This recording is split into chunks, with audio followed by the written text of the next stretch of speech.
17, 1 Samuel chapter 17, verse 45 to 46. Yona ihleke ndlela leyi ni nga na yona haleno yiri David and Goliath. Verse number 45 and 46 yiku. David said to the Philistine, "You come against me with sword and spear and javelin, but I come against you in the name of the Lord Almighty, the God of the armies of Israel, whom you have defied.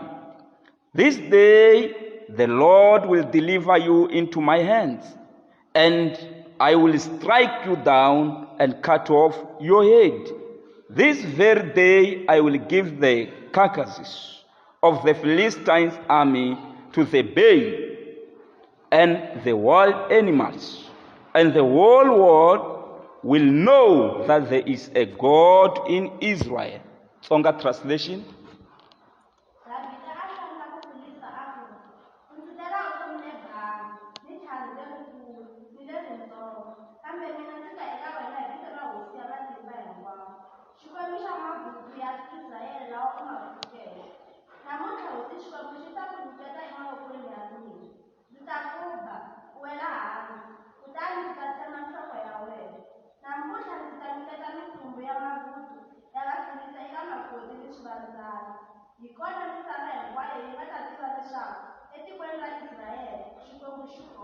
Amen. Makoti, hai makoti. Makoti isunyanyani. Amen. Praise the Lord. Ai bele nukutaka kari trashike mavoko. Nlava ku ya dyondzisa aka siku ra namuntlha aka vantshwa ehansi ka nhlokomhaka leyi nge muti wun'wana na wun'wana wu na Goliath na Davhida wa wona. Muti wun'wana na wun'wana, muti wun'wana na wun'wana la munhu a beburiwaka kona ku na Goliath wa ndyangu wolowo na Davhida wa ndyangu wolowo. Goliath hi lowo lwisa muti na hinkwaswo leswi humelelaka ka n'wina ku nga fambi nchumu. Davhida hi lowo lwela muti ku wu tlakuka wu ndlandlamuka ku va na swa kahle evuton'wini bya wena. Se ndyangu wun'wana na wun'wana hi ku ya hi swivongo swa n'wina mi nga tshama la vantshwa va mina wu na Goliath na Davhida wa wona. Muti wun'wana na wun'wana ha swi lava a hi swi lavi, Goliath wa ndyangu u kona na Davhida wa ndyangu u kona. Laha hi nga hlaya kona hi twa hi ta Goliath loyi a ku ri mufilista loyi a nga lwa tinyimpi ku sukusela a ha ri muntshwa, naswona tinyimpi leti a ti lwa a hlula. Se ku ba siku Israel na vafilista va pfukelana matimba, se a va fane va lwa. Se xihotlovila lexi a xi tlakuka xi rhuketela rixaka ra Israyele, xi tlhela xi ku ni kombela wanuna mi n'wi rhumela loyi a nga ta lwa na mina. Loko a ni hlula hina vafilista hi ta va mahlonga ma n'wina, loko mina ni n'wi hlula n'wina va Israyele mi ya va mahlonga ma hina. Se ni kombela loyi a nga ta lwa na mina a sungula na ku rhuketela mavuthu ya Israyele, a rhuketela na xikwembu xa vona. Naswona yiri loko a vulavula Goliath wun'wana na wun'wana a tumpela a chava, va chava na ku huma. Va zama ku ya ku lweni ka nyimpi wo Eliab na van'wanyana na masocha lamo tala, mara va tsandzeka ku lwa na xihotlovila va xi chava. Endzhaku ka nkarhi ku ya humelela Davhida, naswona Davhida a nga yi nyimpini, a yo rhumiwa.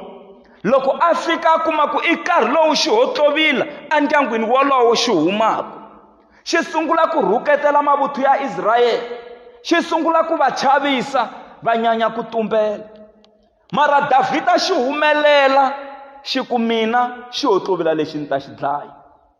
Se laha hi nga hlaya kona hi twa loko se Davhida a langusane na xihotlovila, xihotlovila xi ri, "Why mi ni tisela xifanyetana lexi? Why mi ni tisela xintsanyani ku xi ta lwa na mina? Ni ta xi phatlulela ni xi cukumeta le kule le xi dyiwa hi swiharhi swa nhova namuntlha." Mara Davhida u ri aka xihotlovila, wena u ta aka mina hi tijavelini na matlhari na swin'wana na swin'wana. Ku ri minkarhi ya namuntlha ta ku u ta eka mina hi swibamu na tibomo na hinkwaswo. A ku mara mina ni ta aka wena hi vito ra Xikwembu lexi nga le henhla, naswona lexi u nga xi rhukana u rhukana na mavuthu lama nga kona. Namuntlha ni ta ku wisela ahasi ni ku ba u wela hansi, ni ta tlhela ni tsema na nhloko ya wena. Se ni ta teka ntsumbu wa wena wu ta dyiwa hi swinyanyani swa nhova namuntlha kunene. I Davhida xifanyetana lexi nga le ku vulavuleni.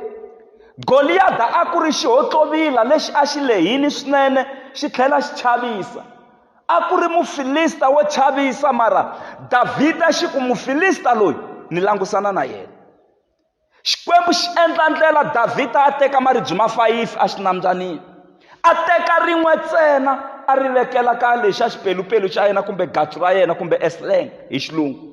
Loko a hoxa ribye leri yi ri Goliath a mbele mpahla ya tinsimbi. Goliath loyi a nga le ndyangwini wa ka n'wina u mbele mpahla ya tinsimbi. A mbele mpahla ya tinsimbi kusukela nhlokweni ku ya fika eswikunwanini. Ve ritlhari ra yena a ri ringana na musi wo kandza hi wona. Hi lero a chavisa wanuna loyi. La xifuveni a tisirhelelile. Mara rito ra Xikwembu ri ri a siyi xindhawani nyana la mombyeni wa yena xitsongo. Se Davhida loko a langusa xihotlovila a nga voni nchumu wo chavisa, a vona didikulu lebyi a nga ta ka a nga dyi hupi. Byela u nge le kusuhi na yena ku xiyimo lexi nga le ka n'wina, vona xilo xikulu lexi u nga ta ka u nga xi hupi. Vona nchumu wukulu lowu nga ta ka u nga wu hupi. Mani ku eka n'wina xi ri xihotlovila eka Davhida, come closer. Loko munhu a za ku come closer swi vula ku u lava ku u tshunela kusuhi swinene. Se loko Davhida a twa marito ya ku come closer, a vha swo ku xihotlovila lexi no vona kahle a xi voni kahle. Why a ni byela ku ni tshunela kusuhani? Phela munhu loyi a nga voniku kahle u lava ku tshuneta swilo kusuhani, na foni u yi photosela yi ri la kusuhani. So munhu loyi a nga voniku kahle. Se loko a twa marito walawa ku come closer, tshunela haleno kusuhi na mina, Davhida a vha ku ni bini no vona kahle a xi voni kahle, ni nge xi hupi lexi. Loko a hoxa ribye leri ri fika ri ba straight kwala mombyeni, xihotlovila xi wela hansi. Davhida a tsutsuma, ti voni ku ri wena Davhida wa ndyangu. A tsutsuma a fika a khandziya a henhla ka xihotlovila. Enge loko xi wina xi ringana na nchumu lowu nga endliwa xihotlovila hi ku ya henhla, hi ku swi xi tikelini Davhida xi tlulela kunene, xi tlulela henhla ka xihotlovila.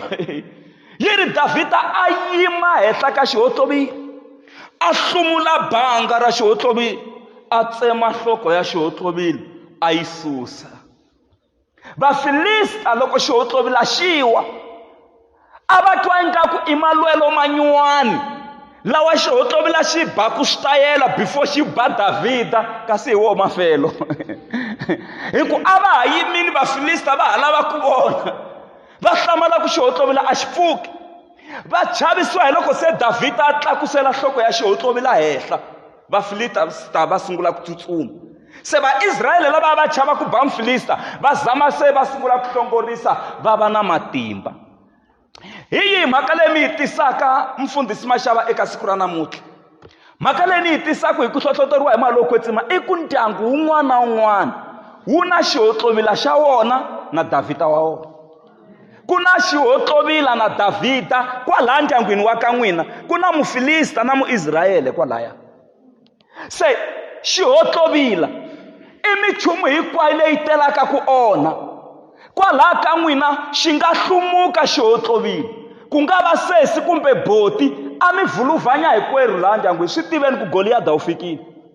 Kwalaya ndyangwini mi nga ha twanani, kumbe un'wana wa kwalaya rixakeni kumbe i malume loko a za a tlakuka hi lero wa mi lwisa wa mi holovisa, swi tiveni ku xihotlovila xi fikile. Ku fane ku va na un'wana a ya rhwala swilo a vuya na swona leswi fanelaka swilo swa kona swi hakeriwa hi ngati ya vanhu kwalaha ndyangwini. Ene ngati ya kona ya vanhu hi n'wina vanhu va kona va laha ndyangwini. Ku fanele lembe na lembe ku fa munhu laha ndyangwini swi tiveni ku Goliath u nghenini. Se muti un'wana na un'wana wu na Goliath kwalaha kaya. Mara moni ku aka n'wina na Davhida u kona.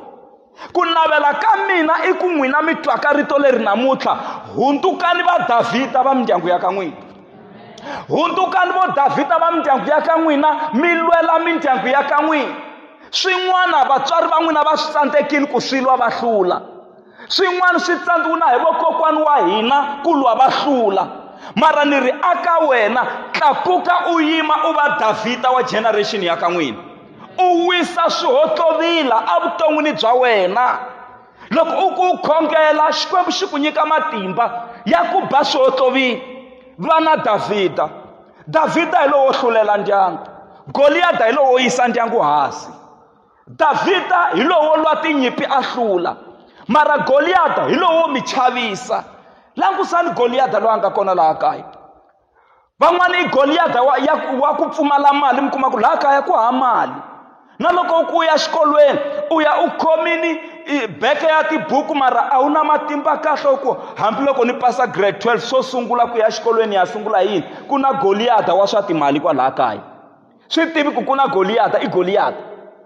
Swa endleka kwalaha kaya a ku tirhi munhu mo survive loko ri xini ntsena rixa ripela. Moni ku eka n'wina ku na Goliath wa kwalaha ndyangwini loyi a lwisanaku na swa tirha. U lava mani Goliath loyi? U lava vantshwa va ku fana na n'wina. Na Davhida a ri muntshwa. U lava muntshwa wa ku fana na n'wina loyi a nga ta n'wi wisela hansi. Hi n'wi wisa hi xikhongelo, hi n'wi wisa hi rito ra Xikwembu. Mi swi tiva ku ndyangu wa ka hina i khale wu ku wu hanya endzeni ka cage. Hi lero mindyangu yin'wana yi fana na sefo liya mi yi vonaka lahaya. Vanhu va ndyangu va hanya laha ndzeni, a va yi helo va helela kwalaha malembe na malembe. Se ti byeli ku namuntlha ni la ku pfula cage liya, vanhu va ka hina va humela handle. Madokodela ma vonaka, mathicara ma vonaka, tiloyara ti vonaka, timistress ti vonaka, a va humi endzeni ka cage leyi a va ri aka yona. Ti-president a ti vonaka, vafundhisi a va vonaka. Sweswo swi dinga Davhida wa ndyangu wolowo ku a yima a lwela ndyangu wa ka vona. A ni tivi ku vantshwa va kona xikarhi ka hina na? Va nga ni lava ngo ni ready ku va Davhida wa ndyangu wa ka hina. Ma ni tsakisa loko mi endla sweswo. Va na ready u va Davhida wa ndyangu wa ka n'wina. A swi zi swi lava mi ya tin'angeni, swi lava wena u yima tanihi Davhida. A swi zi swi lava mi ya vaprofiteni. Ku na vaprofeta na vaprofita. Vaprofeta hi lavo vitaniwa hi Xikwembu. Vaprofita hi lava vo dedelede kha masichis beds golo ya ruvilo, potassium permanganate plus hydrochloric acid pa. I vaprofita lavaya hi lava va ta mi deceive, va mi xisa. Mara ku na vaprofeta lava nga vitaniwa hi Xikwembu, la ku nga ofisi ya swa Xikwembu. Loko a ku profeta u swi twa ku vuprofeta lebyi byi suka aka Xikwembu. Va na Davhida wa ndyangu wa ka n'wina.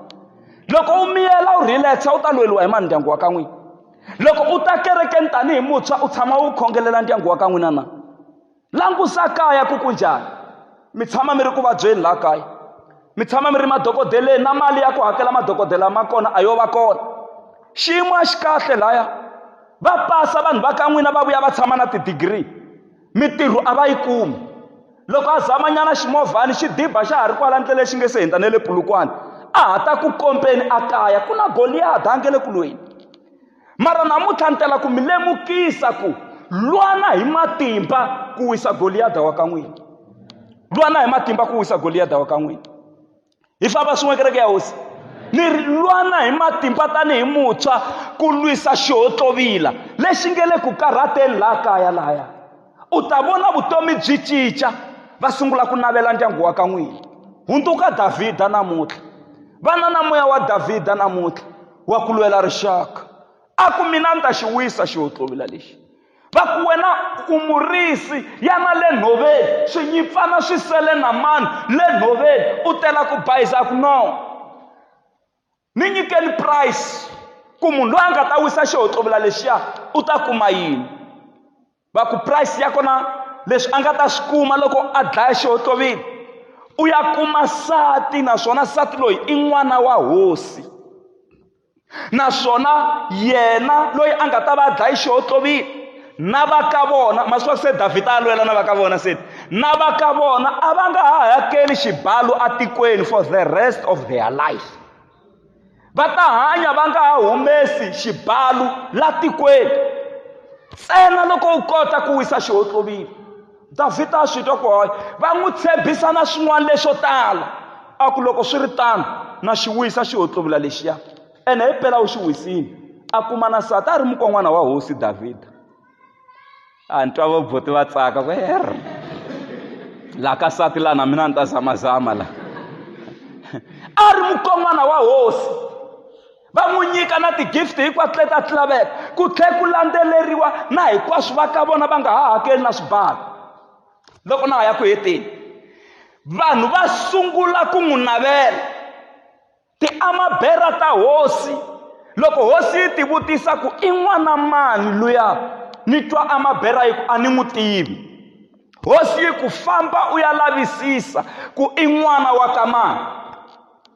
Ku na vanhu van'wana va ka hina, hambi ko ta rito hi le head office va lava ku ku nghenisa tirhweni kumbe ka swin'wana swa kahle, va ku fambani mi ya lavisisa n'wana luya ku i n'wana wa ka mani, mara va ka va lava ku mi ofara swa kahle. Van'wani a va fikisi mahungu, ve ngeti va ta tlhelisa mahungu ka hosi. Muyisa luya ne a rhumu hi hosi ku a ya lavisisa ku Davhida i n'wana wa ka mani, a nga vuyangi na report. Mara loko Davhida xi vuya xi khomi nhloko ya xihotlovila, hosi se yi yo za yi vutisa Davhida hi yexe ku u n'wana wa ka mani. Se a ku ni n'wana yese nandza wa wena. Se hosi yi swi vona ku ndyangu lowu wa ka vo yese swi vula ku i ndyangu wa xiyimo xa le henhla. A sungula ku wu hlonipha, va sungula ku xixima na Davhida, va n'wi veka ne le ka position ya ku rhangela na mavuthu. Loko vanhu va nga ku introduce, hosi yi ta ku introduce hi yoxe. Ni ri yi ta ku introduce. Ku na van'wani a rixakeni ra ka n'wina a va swi lavi ku u tiveka ku u wa lahaya u nga ta benefita. A va swi lavi ku ku tivisa ka vanhu lava nga le ka swiyimo swa le henhla hi mabusiness, lava nga le ka swiyimo swa le henhla hi ti-connection ta ku nghenisa na vanhu eswikolweni swa xiyimo xa le henhla. Va ku tumbeta, a va lavi ku u tiveka hikuva va swi tiva ku u tlharihile, ene va swi tiva ku loko wo tekiwa u ta hundza na vana va vona. Se va hundzuka Goliath wa kwala rixakeni, va zama ku sivasiva, mara ni ri hosi Xikwembu xi ta ku introduce hi xoxe. Davhida a tiveka na ku tshemba na ku pfumela ku na hosi yi n'wi yisi mahlweni ka tiko ku hi na jaha ri nga hi wisela xihotlovela lexi nga hi xanisa nkarhi wo leha. A hi hlonipheni wanuna loyi, swi kota ku va kahle, swi kota ku saseka. Vangani va nga ready ku ya wisa vo Goliath va vona mindyangwini ya ka vona. Xikwembu xi mpfuni xi mi katekisa. Mi langusane na Goliath wa xikambelo phela, ku nga ri khale hi ya swikambelo leswo hetelela. Goliath na yena nkarhi wolowo van'wani mi tsala swikambelo leswi mi kwatisiwini makaya hi vo Goliath va kwele kaya. Swilo a swi le ku fambeni, swa tika. Un'wana u hlantswa hembe u yimelela ku yi oma hikuva a ku na yin'wana hembe leyi u faneleke ku ya xikolweni. Ku na Goliath wa vusweti laha kaya, ku na Goliath wa vusiwana. Mara moni ku eka n'wina, you are the right candidate ku wisa xihotlovela lexiya. U nga yimeli un'wana, hi wena munhu wa right, ene u nga vi photocopy ya un'wana. Yima hi matimba u wisa xihotlovela, vutomi bya wena byi ta cinca. Tekani miehleketo ya n'wina mi ya makaya loko hala ku ya khongela, u yisa kaya, u langusa ku hi wi Goliath loyi a nga le ku hlupheni laha. Van'wani Goliath se mi n'wi toloverile, mi twa ingaku hi byo vutomi bya kona, kasi a hi swona. Ko va ku mi yo tolovela ku wa rhuketela nampundzu Goliath, wa rhuketela na nhlekani, a rhuketelana na madyambu. Mara swi mi endla ku mi tshama mi tsanini, a mi tlharihi, a mi phurumuki hi mhaka ya ku ku na Goliath. mara ni tela ku vula namuntlha ku loko ni mi langusa na mi tshemba ku vo Goliath lava nga langusana na makaya ma hina va ta wa. Ni ri va ta wa. Goliath wa vusiwana wa. Goliath wa mavabyi wa. Goliath wa pfumala mali wa. Goliath wa tihuwa akaya wa. Goliath wa tinyimpi kaya wa. Goliath wa ku va heliwa hi xihina hi ri vana va munhu wun'we kwalaha kaya wa. Goliath wa ku tsan'wiwa hi vaakatiko wa. Goliath wa ku tsan'wiwa hi maxaka wa. A hi tlakukeni wa Goliath. Wisa Goliath wa wena. U nga rivali leswi ndyangu wun'wana na wun'wana wu na Goliath na Davhida wa wona. Se xikhongelo xa mina i ku a ku vi n'wina Davhida wa ndyangu luwa. Mi kota ku lwela ndyangu luwa. You are the right candidate and I trust you. You will make it. Only if. Lava tivaka xilungu loko ni za ni nghenisa only if. Loko ni za ni nghenisa if is conditional. Only if u suka u yima u lwa na xihotlovela lexiya. But loko wo ka u nga yimi u lwa na xihotlovela lexiya, swilo swi ta tshamisa sweswiya. Mi hlupheka mizami ya vukatini, mi hlupheka mizami teka na ku tekiwa. Xihotlovela lexiya xi nga ku hlupha ku sukusela wa ha ri ntsongo, xi sungula ku hlupha vana va wena lava nga ta va beburile. Va kula va va mhani na vo papa, xi sungula a xi fi xona na xi se dlayiwa xi sungula ku hlupha switukulwana swa wena. Se mi ta va generation ya ku hanya mi nga tiphinangi evuton'wini bya n'wina na ku ka mi nga tsakisiwi hi nchumu. Phela ku na mixaka ya mahluphekelo. N'wi byeli kwalano ngo ku na mixaka ya mahluphekelo loko ku ri na xihotlovela ndyangwini. Ku na vanhu lava hluphekaka hi ku va hava swakudya, a va na mpahla yo mbala, a va na ndhawu yo tlela. Hi swona swi nge le ku va hluphekiseni sweswo. Kasi ku na vanhu lava nge le ku hluphekeni, va tirha va hola kahle mara va le swikweletini, mali ya vo yi helela swikweletini, va hluphiwa hi swikweleti. Van'wani va tirha va hola kahle va na mali mara va le ku vabyeni, a va tleli, va hava nkarhi wa ku dya na mali ya vona hi mhaka ya ku swakudya a swi ngheni. Va le ku hluphekeni phela, a ku le ku lungheni ka nchumu.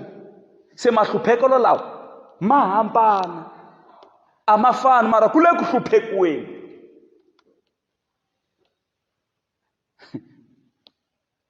Kun'wana hi tlhela hi nyanyisa ku hlupheka hina. Munhu wa tirhela Joni aka a hakela rent ya 500 rand, aka a tshama mukhukhwini. Loko a ngeteriwa muholo a nyanyuka a ku mina ya sama sante Muti u ya hakela rent ya mali muni seni leyi. Se swi ya endla ku u tshama u ri ku hluphekeni kusuka kona. Mina ni ya xava movha na yindlu yo tlela u hava, a nge se za maka na ku maka mali yi ya helela movheni. Na wena phese u wela ka lavo hlupheka. Loko n'hweti yi hela lavo koka swa titolomete swa timovha va le ku a wu hakela, u japini, hi ta ku yisa ka credit bureau. U sungula ku hlupheka hi mhaka ya ku Goliath wa ndyangu wa ka n'wina a nga fangi, a nga dlayiwanga. Se u ta tshama u ri ku hluphekeni hambi va ku promota kwalaho nga ta ku u tirhela kona, u hlupheka na promotion ya wena. A ku cinci nchumu, a wu voni nchumu xo antswa, a ku lunghi nchumu, na leswi u swi khomaka a swi naveti munhu. Ku na Goliath. A hi ngo wa Goliath. Ene loko ku ri na Goliath endyangwini hambi u mbala a wu faneriwi, a wu saseki, u mbele mpahla yo durha. Ene loko ku ri na Goliath endyangwini hambi vatswari va ka va ku endlela hinkwaswo swa kahle, a wu swi voni ku ve le ku swi endleni. U tlhela u va hlupha. Un'wani hi ku na Goliath a hundzuka Goliath yena a ba na vatswari kwalaha kaya. Loko wo za u sungula ku ba na vatswari kaya, hi we Goliath wa ndyangu wolowo. U hundzuki Goliath, mara ni khonge ku Xikwembu xi pfuxa xidavhitani laha tlhelo lexi nga ta ku wisa ku ndyangu wu ya mahlweni. U nga pfumeli ku va Goliath wa ndyangu, famba u ya va Davhida. Xikwembu xi ku pfuna xi ku katekisa. na kwala kerekeni wa hunduka Goliath munhu chavisa kereke hinkwayo Goliath wa kereke yeleyo mara hi lavo Davhida lava nga ta huma va ku Goliath wawa kereke hi ya mahlweni hi dyondzisa Xikwembu. Vangani va nga kateka ka siku ra namuntlha a hi tela ku lemukisana ku ndyangu wun'wana na wun'wana wu na Goliath na Davhida. Famba u ya va Davhida swilo swi ta famba kahle. A hi beleni Xikwembu xa hina mavoko.